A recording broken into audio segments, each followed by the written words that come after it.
Maka tahun depan tu mesyuarat kan dia daripada nak pergi ke pusat ni PWTC ni, kita kena hadir mesyuarat cawangan.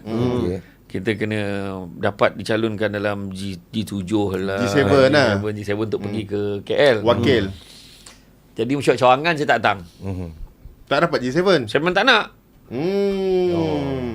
Bila tak nak, sampai satu tahap ada yang daripada KL semua telefon.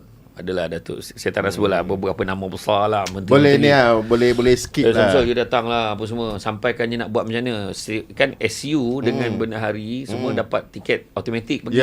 Okay. So, SU tu sampai nak letak jawatan, SU bahagian letak jawatan nak bagi saya jadi SU bahagian supaya dapat pergi sana supaya saya boleh bucap. Oh ya, dahsyat sangat. Lepas tu saya cakap minta maaf.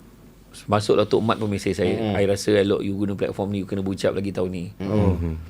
Saya jawab minta maaf Datuk. Saya minta maaf sangat. Saya minta maaf saya tak dapat nak penuhi permintaan Datuk Seri kali ni. Sebab saya kata saya tak nak jadi jurucakap tiap-tiap tahun, saya kata. Saya tak nak jurucakap tiap-tiap tahun. Lepas tu pada ada yang orang lain pula yang tanya saya. Ada orang tanya saya, macam mana kau tak nak? Tak nak lah. Yang dulu pun tak boleh buat lagi, saya kata. Kan? Sebab ada orang suka cakap tiap-tiap tahun. Saya buat apa? Saya kata saya nak, kita untuk apa? Bukannya untuk capai apa saya berucap banyak kali. Ya. Faham. Ada orang dia seronok bercakap, dia seronok sangat bercakap kat depan tu. Kau marah siapa pun tak tahu, kau bergaduh dengan siapa ke semua tak tahu. Kan? Tapi pada saya